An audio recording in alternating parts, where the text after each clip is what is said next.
बज गई चुनाव की रणभेरी। 5 राज्यों में बजा चुनावी बिगुल।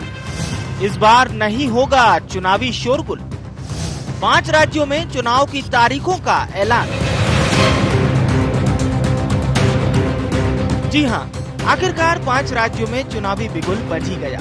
उत्तर प्रदेश, उत्तराखंड, पंजाब, गोवा और मणिपुर में 7 चरणों में चुनाव होगा। इसकी शुरुआत 10 फरवरी को यूपी से हुई। सभी राज्यों के चुनावों के नतीजे 10 मार्च को घोषित कर दिए जाएंगे। लेकिन खास बात यह है कि इस बार के विधानसभा चुनाव पिछले चुनाव से थोड़ा अलग प्रकार से होंगे। यानी चुनावी शोरगुल बिल्कुल नहीं होगा। इसके लिए सख्त नियम भी बनाए गए हैं। वजह है कोरोना के बीच चुनाव का होना। 15 जनवरी तक किसी भी तरह के रोड शो, रैली, पदयात्रा, साइकिल और स्कूटर रैली की कोई भी इजाजत नहीं होगी। इसके अलावा भी चुनाव आयोग ने जरूरी कदम उठाए हैं। इस बार उम्मीदवार घर बैठे ऑनलाइन नामांकन भर सकेंगे। आइए एक नजर डालते हैं कोविड इंतजामों के साथ आखिर कैसे होंगे ये चुनाव। 5 राज्यों में चुनाव तारीखों का ऐलान। 7 फेज में होंगे 5 राज्यों में चुनाव। यूपी में पहले चरण का मतदान 10 फरवरी को होगा। 14 फरवरी को होगा दूसरे चरण का मतदान। तीसरे चरण का 20 फरवरी को होगा मतदान। चौथे चरण का 23 फरवरी को होगा मतदान। 5वें चरण का मतदान 27 फरवरी को। 6वें चरण का मतदान 3 मार्च को होगा।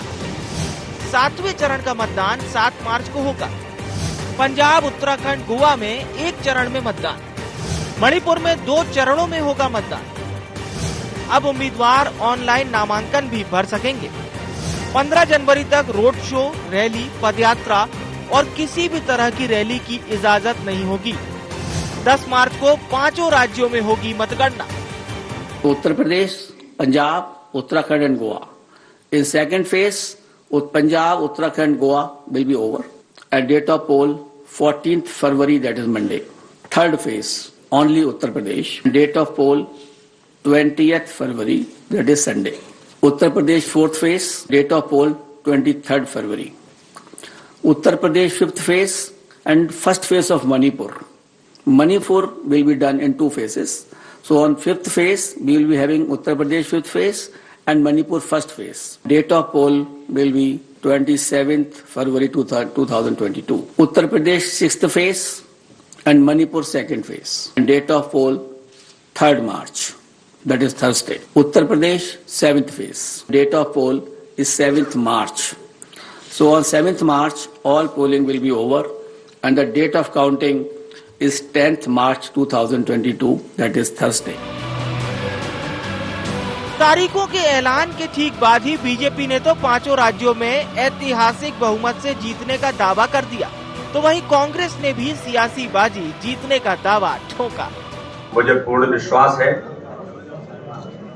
कि 5 राज्यों के चुनाव में, जिसमें इस देश का बहुत बड़ा राज्य उत्तर प्रदेश भी सम्मिलित है, भारतीय जनता पार्टी अपने काम के बल पर, नेतृत्व के प्रति जिस प्रकार का विश्वास इस देश के अंदर जागृत हुआ है, माननीय प्रधानमंत्री जी और उत्तर प्रदेश के हमारे मुख्यमंत्री माननीय योगी जी से लेकर भारतीय जनता पार्टी ने गरीब कल्याण की योजनाओं पर जो गरीबों के जीवन बदलने का काम किया है, इस आधार पर 5 राज्यों में भारतीय जनता पार्टी प्रचंड बहुमत के साथ इतिहास बनाएगी। चुनाव आयोग द्वारा चुनाव की घोषणा और जिन नियमों के तहत और जिस तरह से डिजिटल प्लेटफॉर्म पर पहली बार ये प्रयोग हो रहा है, स्वागत है। बेहतर हो कि चुनाव आयोग इस बात की भी मॉनिटरिंग करे कि हर एक पार्टी को, चूंकि इसमें जो है डिजिटल मीडिया की पहुंच बढ़ जाएगी, उसका प्रभाव बढ़ जाएगा, तो जो है बराबर लेवल प्लेइंग फील्ड मिले सभी पार्टियों को, तभी जाकर ये चुनाव सफल होंगे और संभवतः इतिहास बनाएंगे। अगर 5 राज्यों के सियासी रण की बात करें तो यूपी में कुल 403, उत्तराखंड में 70, पंजाब में 117, गोवा में 40 और मणिपुर में 60 विधानसभा सीटें हैं। जिन सीटों पर वोटिंग होना है, मौजूदा वक्त में 4 राज्यों में वहां बीजेपी की सरकार है, तो वहीं पंजाब में कांग्रेस की सरकार। हालांकि सत्ता पक्ष के अपने दावे हैं और विपक्ष के अपने। बड़ा सवाल ये है कि इस चुनावी समर में कौन किस पर कितना भारी पड़ेगा, इसके लिए थोड़ा इंतजार करना होगा। Bureau report, IND 24।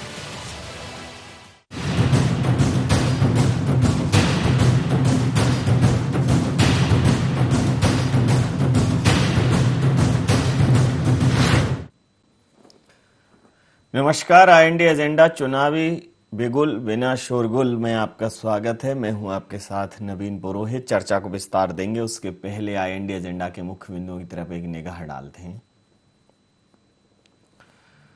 5 राज्यों के चुनावी अखाड़े में कौन पड़ेगा भारी? चुनाव में कौन सा मुद्दा होगा ज्यादा प्रभावी? यूपी में खिलेगा कमल या होगा सत्ता परिवर्तन? क्या पंजे के हाथ में रहेगा पंजाब या विपक्ष होगा कामयाब? नमस्कार, इन्हीं सवालों के साथ चर्चा में आप सबका पुनः स्वागत है। तो आखिरकार चुनाव आयोग ने उत्तर प्रदेश, उत्तराखंड, पंजाब, गोवा और मणिपुर में 7 चरणों में चुनावों के लिए ऐलान कर दिया है और चुनावों की तारीख घोषित कर दी है। 7 चरणों में ये चुनाव होंगे और पहला मतदान 10 फरवरी को, फिर 14 फरवरी को, फिर 20 फरवरी को, 23 फरवरी को, 27 फरवरी को, 3 मार्च को और 7 मार्च को। 10 मार्च को नतीजे आएंगे और इन 5 राज्यों के नतीजे निश्चित रूप से 2024 में देश का मानस किस तरफ जा रहा है उसको स्थापित करेंगे। जिस प्रकार से पंजाब का जो घटनाक्रम हुआ, भारतीय जनता पार्टी उसको मुद्दा बना रही है, तो पंजाब में क्या होगा, उत्तर प्रदेश में डबल इंजन की सरकार की बात करती है, वहाँ क्या होगा, गोवा में भारतीय जनता पार्टी की सरकार है, वहाँ क्या स्थितियाँ बनेंगी। इस बार गोवा में TMC बहुत जो दमखम से उतरी है, तो वहीं पंजाब में आपका एक प्रभाव है। उत्तर प्रदेश में निश्चित रूप से कड़ा मुकाबला भारतीय जनता पार्टी और समाजवादी पार्टी के बीच में होगा। कांग्रेस पंजाब में अच्छी स्थिति में है, गोवा में भी आ सकती है, मणिपुर के भी हालात देखने लायक रहेंगे। कुल मिलाकर चुनावों की तारीख घोषित हो चुकी है, लेकिन महत्वपूर्ण तथ्य ये है कि इस बार चुनावी बिगुल बिना शोरगुल के बजेगा। 15 जनवरी तक रोड शो, रैली, पदयात्रा, चुनावी सभाएं, इन सब पर रोक रहेगी। उसके बाद कैसे प्रचार प्रसार होगा, कि क्या कुछ इजाज़त रहेगी, वो देखना महत्वपूर्ण रहेगा, क्योंकि तीसरी लहर में जो संक्रमण है वो लगातार बहुत तेज़ी से बढ़ रहा है। और इस बार ऑनलाइन कैंडिडेट अपना फॉर्म सबमिट कर सकेंगे, ये एक उन्होंने और सुविधा दी है कि ऑनलाइन नामांकन, ऑनलाइन जो है रजिस्ट्रेशन हो सकेगा जो उम्मीदवार हैं उनका। तो 5 राज्यों के चुनाव हैं, इस बार बड़ा टेक्निक के आधार पर होंगे और जो निःशक्त और बहुत असहाय लोग हैं वो घर से भी वोट कर सकते हैं। ऑनलाइन वोटिंग की भी बात इस बार आई है, तो इसी मुद्दे पर करेंगे चर्चा। प्रहलाद कुशवाहा जी प्रवक्ता हैं मध्य प्रदेश भारतीय जनता पार्टी के, हमारे साथ हैं। अवनीश बुंदेला जी प्रवक्ता मध्य प्रदेश कांग्रेस के, हमारे साथ हैं। गौरव चतुर्वेदी जी वरिष्ठ पत्रकार हमारे साथ हैं। आप समस्त महानुभावों का बहुत बहुत स्वागत है। सीधा सवाल, चुनाव टालने जैसी खबरें आ रही थी कि चुनाव टाले जा सकते हैं, चुनाव में चुनावी प्रक्रिया को स्थगित किया जा सकता है, लेकिन आज माननीय चुनाव आयोग ने सारे जो संशय थे उन सब पे विकल्प लगाते हुए, विराम लगाते हुए और सीधा घोषणा कर दी है कि तारीखें ये हैं चुनावों की। अब दोनों दलों को जाना है। तो अवनीश जी, चुनावी रण में भारतीय जनता पार्टी के समक्ष कांग्रेस ताल ठोके खड़ी है। आप वहाँ जो आपकी नेता हैं प्रियंका गांधी, उन्होंने एक नया ड्राइव शुरू किया है, लड़की हूँ लड़ सकती हूँ। तो 50% आबादी को साधने की कवायद है, बाकी तो लड़ ही रहे हैं। आपको क्या लगता है उत्तर प्रदेश और बाकी राज्यों में भारतीय जनता पार्टी के मुकाबले या अन्य बड़े दलों के मुकाबले आप कहाँ अपने आप को पाते हैं इस बार? क्या आपके आकलन है? देखिए नवीन जी, सबसे पहले तो मैं चुनाव आयोग की पहल का स्वागत करता हूं, क्योंकि कोरोना की तीसरी लहर जैसे जिस तरह से भयावह हो रही निरंतर हम देख रहे हैं, उसको देखते हुए मुझे लगता है ये एक बहुत अच्छा तरीका है, क्योंकि अच्छा चुनाव भी जरूरी है। अगर आप देखें देखिए, इंसान के प्राण बचाना, मानवता को बचाना भी जरूरी है, और कहीं ना कहीं जो हमारी संवैधानिक प्रक्रिया उसका भी मान सम्मान रखना आवश्यक है। तो मुझे लगता है एक अच्छा तरीका, अगर इसका सब पालन करें तो मुझे लगता है शांतिपूर्ण ढंग से मतलब कोरोना प्रोटोकॉल का पालन करते हुए शायद चुनाव निपटाए जा सकते हैं, और मुझे उम्मीद है कि चुनाव आयोग की गाइडलाइन का सब पालन करेंगे। बाकी नवीन जी, मैं बता दूं कि कांग्रेस पार्टी चुनाव के लिए पूरी तरह से तैयार है। जैसा कि आपने खुद ही कहा कि पंजाब में हमारी सरकार है, उत्तराखंड में भी आपने देखा सदैव ऐसा होता आया है कि एक बार अन्य दल आता है, एक बार दूसरा दल आता है। और वैसे भी अगर आप देखें, इतिहास उठाकर देखें, शायद ही भाजपा की पहली सरकार जो 5 साल चली है, उत्तराखंड में इसके पहले 5 साल भाजपा की सरकार कभी चल नहीं पाई है, तो वहां भी हम काफी आशान्वित हैं। और नवीन जी, गोवा का तो आपको मालूम है कि पिछली बार वहां की जनता ने सबसे बड़ा दल हमको बना के भेजा था, 14 सीटें थी 40 में से, लेकिन यह खरीद फरोख्त करके भाजपा ने सरकार बना ली थी। हम वो प्रपंच नहीं रच पाए, और उम्मीद है कि इस बार फिर जनता हमको आशीर्वाद देगी। और मणिपुर की भी बात करूं तो मणिपुर में भी आपने देखा हो कि जनता ने आशीर्वाद हमको दिया था, लेकिन वहां भी गोवा जैसी स्थिति हुई थी। अब मैं बात करूं उत्तर प्रदेश की, क्योंकि उत्तर प्रदेश जो है देश का सबसे बड़ा राज्य, 430 विधानसभा सीटें आती हैं, वहां से 80 सांसद होते हैं। तो नवीन जी, ये बात सही कि उत्तर प्रदेश बहुत महत्वपूर्ण है, और इस बात को हम स्वीकार करते हैं कि उत्तर प्रदेश में हमारे पिछले 33 सालों से हमारी सरकार नहीं है, और हमारा प्रदर्शन पिछली बार हमारी उम्मीदों से बहुत नीचे रहा। लेकिन हाँ, इस बार माननीय प्रियंका जी जिस तरह से चुनावी मैदान में है, और जो नारा दिया है महिला सशक्तिकरण के लिए, हम देखें उत्तर प्रदेश में निरंतर बहु बेटियों पर अत्याचार, बलात्कार आम बात हो। उसके बाद आप देखें कानून भी अपना काम ढंग से नहीं करता, चाहे वो हाथरस की गैंग रेप की घटना हो या और भी कई सारी घटना होती है, उसके बाद उनको जला दिया जाता है।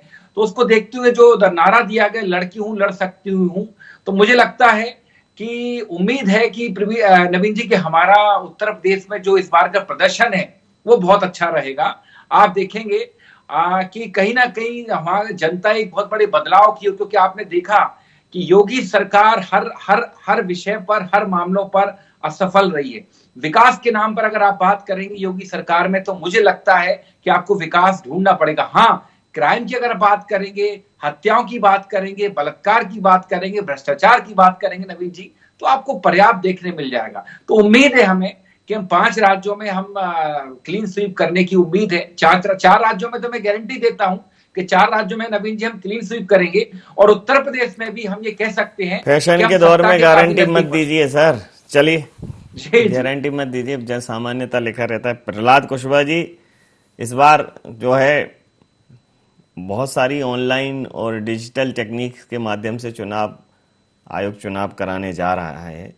कोशिश रहेगी कि भीड़ भाड़ ना हो, हालांकि चुनावी रैलियां और इन सब में, धरने प्रदर्शनों में लोग भी बाज नहीं आते, और अभी भी देख लीजिए जो सब चल रहा है कहाँ रुक रहा है, फिर देखते हैं कितना रुकता है। लेकिन ये नया एक तरीका होगा, एक नवाचार होगा।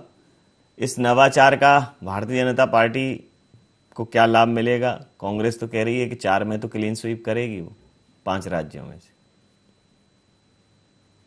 नवीन जी, अभी जैसे निर्वाचन आयोग ने आज चुनावों का ऐलान कर दिया है जी, और संक्रमण भी है, और संक्रमण है तो निश्चित तौर पे चुनाव आयोग ने उस स्तर की तैयारियां भी की हैं।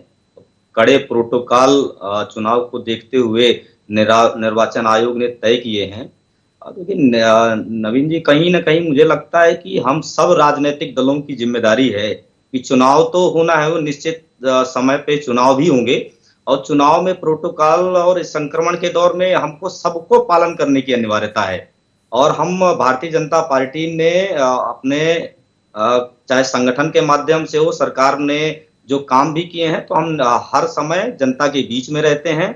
जनता के बीच में हम अपनी योजनाओं के माध्यम से, हमको बड़ी रैलियों के लिए अगर निर्वाचन आयोग ने प्रतिबंध लगाया है, तो हम निश्चित तौर पर पोलिंग बूथ पे हमारे कार्यकर्ता काम कर रहे हैं। उन कार्यकर्ताओं के दम पर भारतीय जनता पार्टी 5 राज्यों में चुनाव लड़ने के लिए, और हमारे अच्छी सरकारें चल रही हैं। वहां के हमारे माननीय मुख्यमंत्री जनता की सेवा कर रहे हैं, जन कल्याणकारी योजनाओं के माध्यम से जनता के बीच में रहते हैं, और जनता का विश्वास जिस प्रकार से भारतीय जनता पार्टी के प्रति पूरे देश में है, तो भारतीय जनता पार्टी को इसलिए चुनाव नहीं लड़ना है कि हम सरकार से जा रहे हैं। हमारा तो प्रयास है भारतीय जनता पार्टी का कि हम और अच्छे बहुमत से हम 5 राज्यों में, 4 राज्यों में हम ऑलरेडी सरकार में हैं। पंजाब को भी हम सहयोगी दलों के साथ, हम अकाली दल के साथ लड़ते थे, लेकिन हम अकाली दल में इस बार न जाके हमने अपने दम पे चुनाव लड़ने का, हमने दूसरे दलों के साथ गठबंधन किया है। हम उनके साथ चुनाव लड़ेंगे और अच्छे बहुमत के साथ, चाहे उत्तर प्रदेश हो, चाहे मणिपुर हो, चाहे गोवा हो, चाहे और राज्य हैं, हम सारे राज्यों में बहुत अच्छे तरीके से जीत कर आएंगे, क्योंकि जनता का विश्वास भारतीय जनता पार्टी के साथ है। हमारे पास चेहरे हैं, हमारे मुख्यमंत्री हैं काम करने वाले।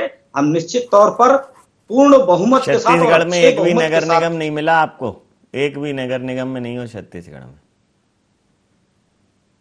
नहीं नवीन जी, हम आम चुनाव की चर्चा कर रहे हैं। अच्छा, आम चुनाव की जब चर्चा करते हैं तो निश्चित तौर पे जब विकास की बात आती है तो जो स्थानीय निकाय होते हैं वो निश्चित तौर पर सरकारों के साथ जाते हैं। मैं बड़ी साफ तरीके से स्वीकार कर रहा हूं। तो इसमें ये कहना कि निकाय चुनाव और आम चुनाव को आप सम्मिलित ना करें, मेरा तो ऐसा निवेदन है। जस्ट फॉर काइंड इंफॉर्मेशन, सिर्फ सूचना के लिए था। गौरव जी, आप तो पूरी जो दोनों लोगों की विषय मीमांसा आपने सुनी, मेरे प्रश्न भी सुने, पूरा प्रसंग भी आपके सामने है। ये जो चुनाव हैं, इस पर आपकी एक पहले समग्र प्रतिक्रिया ले लूं प्रश्न पूछने से पहले। बड़ी अच्छी बात कर रहे थे कि इस चुनाव का में जो आयोग के दिशा निर्देश हैं उनका पालन सभी राजनीतिक दलों को करना चाहिए।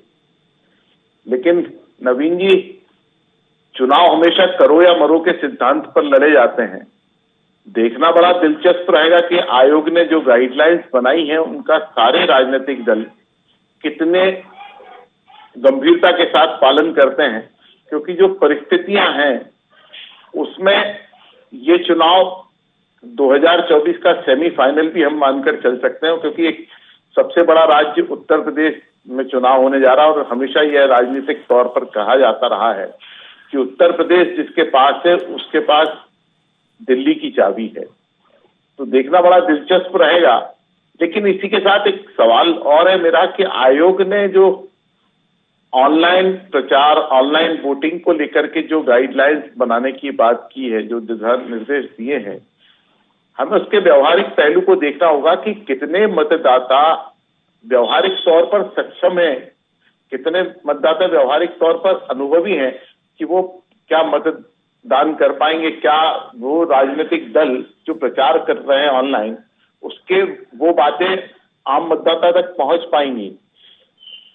एक लिहाज से मैं इस पूरी लड़ाई में भारतीय जनता पार्टी को ऑनलाइन प्रचार के मामले में सबसे आगे रखते हुए बात कर रहा हूं, क्योंकि उन्होंने जो तैयारियां पिछले 5 साल 7 साल में ऑनलाइन प्लेटफॉर्म पर की हैं वो अन्य राजनीतिक दलों से बहुत तगड़ी है।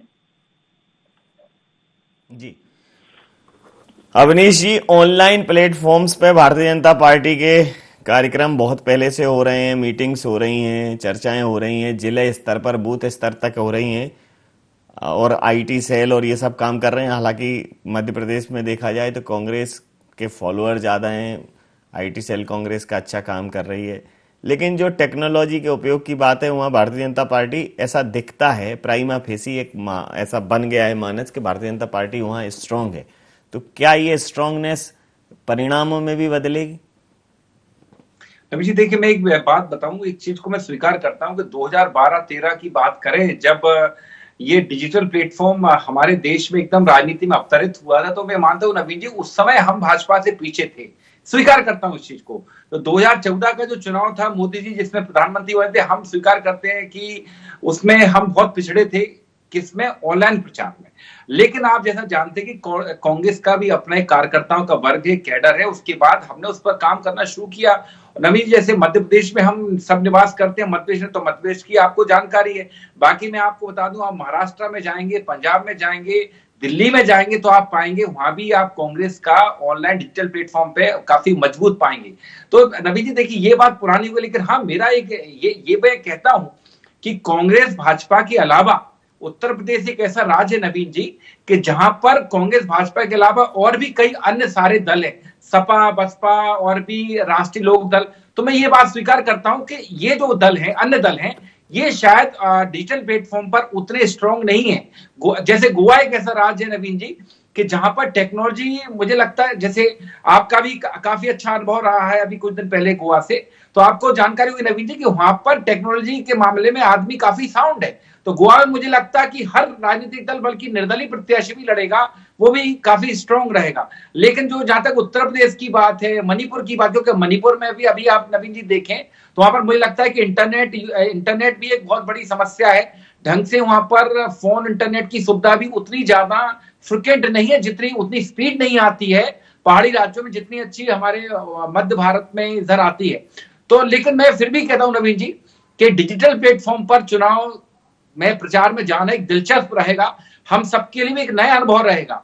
लेकिन मेरा एक निवेदन है चुनाव आयोग से कि जैसे हम डिजिटल प्लेटफॉर्म पर जाएंगे तो आप देखेंगे नवीन जी ट्विटर पर बयानबाजी हम अक्सर देखते हैं, वीडियो पर बयानबाजी। मुझे लगता है इस पर कोई गाइडलाइन बनानी चाहिए कि आदमी ऐसा ना घर बैठ के कोई भी बयान दे दे, कोई भी अपना वीडियो बना के जारी कर दे, बाइट जारी कर दे, और उससे कहीं ना कहीं चुनाव में बेमनस्ता फैले, कहीं ना कहीं माहौल खराब हो। कोई भी व्यक्ति हो, चाहे वो कांग्रेस का हो भाजपा का हो, इस पर मुझे लगता है चुनाव आयोग को गाइडलाइन जारी। प्रहलाद जी आपसे कहीं भी अपने आप को कमतर नहीं मान रही है कांग्रेस। अगर डिजिटल पैटर्न पर, ऑनलाइन पैटर्न पर चुनाव होंगे तो रिजल्ट भी जो है ऑनलाइन ही होंगे, किसी भी लिहाज से कम नहीं मान रही हो। नहीं नवीन जी देखिए, तो हर दर चुनाव भारतीय जनता पार्टी का परफॉर्मेंस और जनता का आशीर्वाद और कांग्रेस का परफॉर्मेंस और कांग्रेस के प्रति जनता का रुख, ये तो पूरा देश देख रहा है। और कहीं ना कहीं हर प्रदेश में उस पर रिजल्ट आ रहे हैं, और कहीं ना कहीं मुझे लगता है कि वो सारी सब चीजें आपके भी सामने है और मेरे भी सामने है। हमारे पास नेता है, नेतृत्व है, योजनाएं हैं, योजनाओं में काम करने वालों की हमारी इच्छा शक्ति है और जनता का विश्वास है। तो हमको तो किसी प्रकार का कोई संशय नहीं है। हमारे कार्यकर्ता बूथ लेवल तक काम करने के लिए जो 365 दिन हमारा कार्यकर्ता काम करता है, वो चुनाव में भी उसी पूरे मन से काम कर रहा है। और हम बहुत ही निश्चिंत हैं कि हमारी 5 बनेगी। ऐसा ही नहीं हो जाए जैसा अभी हो गया है। निश्चित हो गया नवीन जी, मतलब निश्चिंतता में सिग्नल चले गए आपके, कहीं ऐसा नहीं हो जाए। निश्चिंतता में नवीन जी ये तो नहीं, बीच में जब कॉल आ जाते हैं तो हो जाता है। प्रहलाद जी अब क्या है, अब चूंकि कोविड है तो लंबे समय तक अब चर्चाएं ऑनलाइन होंगी, तो ऐसा नंबर लीजिए जो सिर्फ न्यूज चैनल्स के लिए हो। नहीं मतलब एक सजेशन। जरूर जी चलिए प्रहलाद जी को बोलने दीजिए। बड़ी ही मैं विनम्रता के साथ सुनिए तो प्रहलाद जी को सुझाव मैं मानने के लिए तैयार हूँ जी। मैं आपके सुझाव को बड़ी विनम्रता के साथ स्वीकार करता हूँ। सर बहुत शुक्रिया आपका। जी प्रहलाद, एक सुझाव देना चाहूंगा अपने मित्र प्रहलाद भाई को। प्रहलाद भाई जब नहीं आप देखिए, अरे मेरे मित्र, मेरे साथी, आप तो सुझाव अपनी कांग्रेस पार्टी को दीजिए तो बहुत अच्छा रहेगा।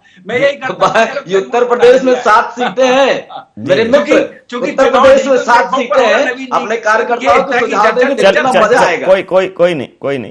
प्रहलाद जी को कंप्लीट करने दीजिए। प्रहलाद जी मैं देखिए, निश्चित तौर पे जो उत्तर प्रदेश हो, चाहे अन्य राज्यों में, चाहे इस उत्तर प्रदेश जैसे राज्य, बड़े राज्य, और चाहे मणिपुर में दूरस्थ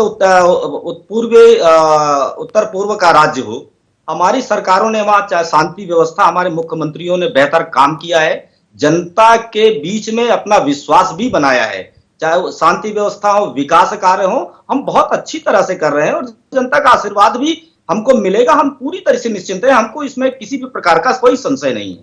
जी गौरव जी, दोनों पार्टियां बिना संशय के हैं, लेकिन इस बार यह तय है कि पहली बार मतलब जो वोटर है वो साइलेंट किलर की तरह रहेगा। किसका जो है, किसकी चारित्रिक हत्या करेगा वो, किसकी नीयत को, किसकी मंशा को, किसके ऑफर को ठुकराएगा, क्योंकि रैलियां होती हैं, माहौल होता है, रुझान होता है। कोविड तो बढ़ रहा है और रोका नहीं जा सकता। अभी जिस हिसाब की कम्युनिटी स्प्रेडिंग में आ रहा है तो वो बढ़ेगा, और जब पीक पे है जब कोविड पीक पे आएगा उसी बीच में ये चुनाव है जो एक्सपेक्टेड आ रहा है।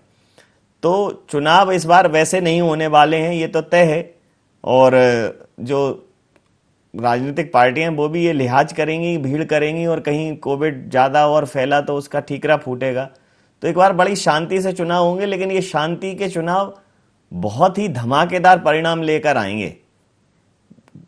नहीं नवीन जी, आयोग ने जो दिशा निर्देश दिए हैं उसके बाद एक चीज मैं मानकर चल रहा हूं कि इन चुनावों में पहली बार जो बूथ स्तर का कार्यकर्ता है उसकी भूमिका सबसे बड़ी महत्वपूर्ण हो जाएगी। चाहे वो कांग्रेस हो चाहे भाजपा हो, रैलियां एक प्रभाव जरूर डालती थी, लेकिन अब मैन टू मैन मार्किंग के आधार पर जो भी बूथ पर रहने वाले कार्यकर्ता हैं और उनके मतदाताओं के साथ क्या संबंध है, वो संबंध उस पार्टी को उस बूथ पर मजबूत करेंगे।